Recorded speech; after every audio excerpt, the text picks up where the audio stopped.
This next question comes from James. I'm in a college football fantasy league, and I'm hoping to finally hoist the championship trophy in 2023. Never too early to start prepping. Plus, to the detriment of my rivals, I'm the only one who subscribes and listens to the show. Well, James, change that, at least before the season starts. Like, get all the information you need now, finish your draft, and then, in thanks to us, get every one of them to subscribe to the show. James asks, what camp position battles should I keep an eye on throughout the offseason? Ohio State and Alabama are obvious, but what under-the-radar position battles could lead to late-round league winners? For example, is Texas Tech wide receiver room poised for a monster year? Seems like a perfect storm with Kitley in year 2, an improved QB room, and new Big 12 league members. For your information, my league is Power 5 plus Notre Dame only. Thanks, James in Houston. And as I passed this along, I noted that it was a college fantasy question where they're looking at quarterback, running back, wide receivers, and tight ends. But if you've got an offensive line battle that you think is really important or has been on your mind recently, or anything on the defensive side of the ball, I figured we could address that here as well. So an under-the-radar position battle that has your attention this offseason. UCLA quarterback, right? So you bring in 5-star Dante Moore, who I think believes he will have the chance to start immediately. You also bring in Kent State transfer Colin Schlee, who, when healthy, was very productive for the Golden Flashes last year. I'm confident UCLA will have not a major drop-off in quarterback play from Dorian Thompson-Robinson, but I'm not particularly confident in naming the starter at this point. But that offense, I think, will hum. And that, if you're in a college fantasy league, is definitely one you need to watch. Yeah, I'm going to stick on the West Coast. Like, if you look at Washington, they've got pretty much everybody back. Like, Penix is back, Dunze's back. There's a lot of guys that are probably not. I don't know how, like he said, he's the only one who listens to this show in his league. So I don't know how deep their knowledge is on the Pac-12, considering nobody seems to care about the Pac-12. We do. So I would very much, I think, yeah, UCLA, Washington. If I'm you, I'm probably drafting a whole lot of Pac-12 players this year who don't play for USC, because you're going to get the same kind of production, but, you don't have to pay as high of a price for them. Texas Tech, Tyler Shuck, I assume is QB1, but I don't know if I should assume that. Barry Morton also is a guy I know that they like an awful lot. Shuck's been hurt. Morton also got dinged up a little bit. Whomever wins that job is going to put up a ton of yards and points. And from a fantasy football perspective, college-wise, that's one you definitely need to be taking some shots at and to be monitoring closely, depending on when you draft. Another one, too, we just kind of talked about it a little bit. The perception of Wisconsin with Longo and all them coming in and the quarterbacks is, air raid. I think it's going to do wonders for Braylon Allen. I think Braylon Allen is going to have more room to roam than he's ever had. And he's already got the size, but he's quite fast, too, once he gets in the open field. So there's probably going to be more lanes for him than there have been in recent years where teams were just putting 8-9 guys in the box. I think he's poised to have a monster season. I've mentioned it on the show before, but it tickled me deeply that Braylon Allen hopped on Twitter and said, shout out to not facing 8 and 9 man boxes. Yeah. The man knows exactly what's coming. We lose Quentin Johnston. We lose Darius Davis. Obviously, we lose Max Duggan. We assume Chandler Morris probably is going to be the starting quarterback, but the wide receiver battle at TCU, very interesting. You do have Savion Williams back for a senior season, I believe. But you've got some transfers coming in as well, and you've got a lot of reps that are open. So if you're looking for, especially I thought about them from the fantasy perspective, someone's going to emerge as the new alpha there. There are touches and there are receptions to go around that are going to lead to being able to go and win your league. So you mentioned, James, Texas Tech as one that stood out to you. It is actually over in Fort Worth, where I was like, that's under the radar, because that's the loss of Darius Davis and Quentin Johnston certainly puts a lot up for grabs among those TCU wide receivers, and some interesting options, though not one specifically where I'm ready to be like, that is going to be the star. The Bama quarterback battle between Ty Simpson and Jalen Milroe also will have implications for Bama's backfield in terms of carry share and for Bama's receivers, right? If you're betting on a bounce back for Bama's receivers, you probably want Ty Simpson to win the job, because his athletic profile suggests that he will throw the ball, not necessarily better, but more frequently if you look at the game in which Jalen Milroe played in full against Texas A&M, he only had 111 passing yards. He's a really big dude who has some real juice with his legs.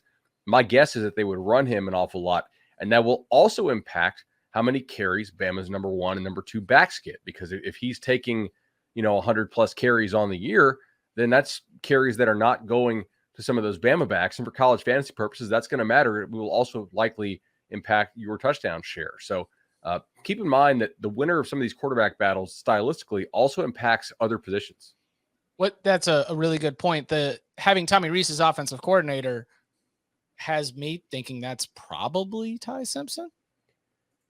I think so, but they also were not afraid to run the quarterback in the latter half of last year. So I guess it just depends on. I think it's Ty Simpson too. I mean, I'm not trying to just have fake debate on the show. I think it's one thing we do a nice job of avoiding, but I don't know that it's Ty Simpson. I think it is. Oh, he could certainly he could play his way into not getting the job. Mm-hmm. That's one thing. Like, we always have to entertain that these are not certainties. These are not robots. These are 18 to 22-year-old people. And if they stink, they're not going to get the QB1 job, especially at a place like Alabama. I think Jalen Milroe is probably your known quantity, and that's why he was trusted to go take over for Bryce Young last year, not Ty Simpson. But if you get Ty Simpson in there, you know what that leads to, Bud? That leads to more carries for your running backs as opposed to carries for your quarterback, and probably more receptions for your wide receivers in that Alabama wide receiver room. As when Milroe was in there, that was a run first, run second, run third, and throw the ball kind of offense, at least in the Arkansas game and the Texas A&M game. So certainly notable there. What about at Ohio State? We didn't mention Ryan Day and Kyle McCord as a good OC quarterback combo, but you got all the tools that you could ever imagine with Marvin Harrison Jr. and Emeka Egbuka back for yet another season. Yeah, don't you mean Brian Hartline as the offensive coordinator? Brian Hartline, that's right. I would have to assume Kyle McCord's probably going to put up numbers just as the Ohio State quarterback, and maybe in your draft, because he's not C.J. Stroud, because he's not Justin Fields, and he doesn't have that kind of name recognition, you can get him at a pretty decent spot. So I would definitely, if I'm playing college fantasy, keep that in mind. But as far as other guys, like Marvin Harrison's back, Emeka Egbuka's back, Trevion Henderson's back. But as for guys that aren't already starters who I think could emerge, you might want to make, I guess, I don't know. I don't play college fantasy. So do you have value picks that you stash on your bench? I don't know. But we saw flashes from Dallin Hayden last year.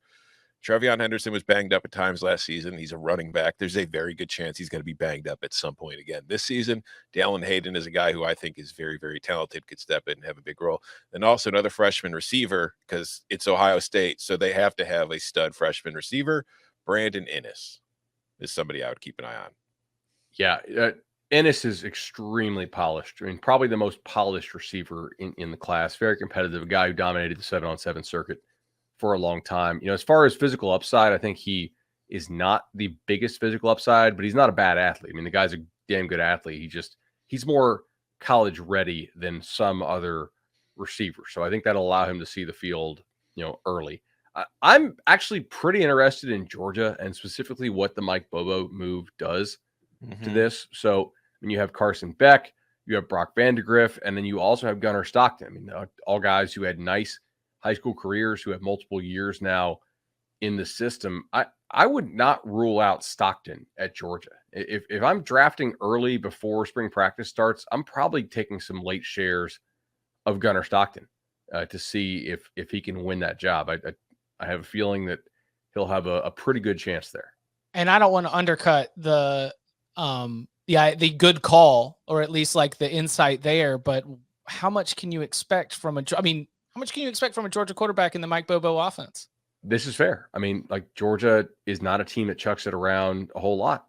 So from a college fantasy perspective, although he said his league was Power 5 plus Notre Dame only. I mean, that's like 60. How many Power 5 teams now with the addition 65 or 66? 65. It's got to be more than that because you have 4 new Big 12 teams. Oh, that's right. Oh, man. So we're at 69 now? Nice. I mean, if I have 69 choices, I'm probably not picking Georgia's quarterback for a college fantasy team. Although he probably will throw a number of touchdowns. That's the thing, too. It's like, how deep is your league and how deep are your rosters? I would take the Georgia quarterback. You just say the Georgia quarterback. I would not let 30 quarterbacks go before I took the Georgia quarterback. I might have 10 quarterbacks that I pick above them. I might have 15, but they're not going to turn the ball over. They probably are going to get a lot of touchdowns. Life is going to be somewhat easy.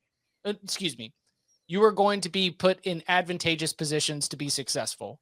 And so, yeah, I think that Gunnar Stockton's an interesting call there. But if I were doing a fantasy stat stuffing perspective, I think that I would probably go get a team that's going to go 8-4 and maybe has more reason to throw the dang ball in the fourth quarter rather than just running it out or riding the pine. Yeah, exactly. So like Craig Lawson in the chat says, Bobo coached Aaron Murray. TF are y'all talking about? Here's what I am talking about. Where did Georgia rank last year in passing yards per game? Any idea? 83rd. I probably should pull this up. I'm very close to having it. All right. Georgia passing yards per game was 15th. All right. Not bad. You had a guy that made it to New York. Do we think they're going to throw the ball more or less with the new quarterback? I don't know.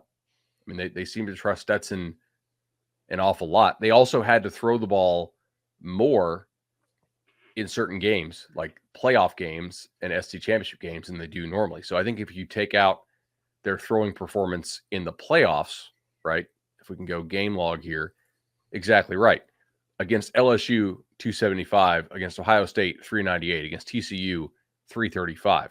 Their regular season average, which I assume this guy's college fantasy team does not include playoff games because that would be weird.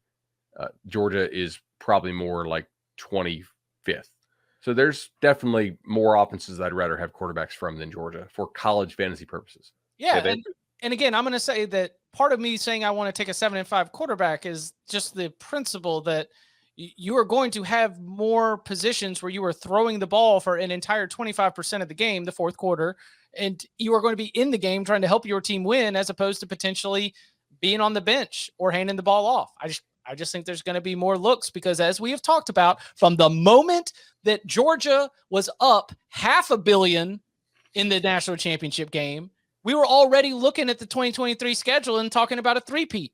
We had not even dropped confetti in that big spaceship called SoFi Stadium, and everybody was already talking about a three-peat.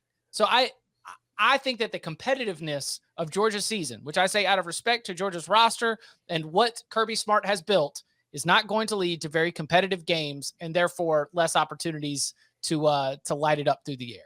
And their schedule this year is a joke, right? I mean, like it is far easier than schedules they've had in the past. There's no Clemson to open the year in the non-conference like they had 2 years ago. It's a cakewalk.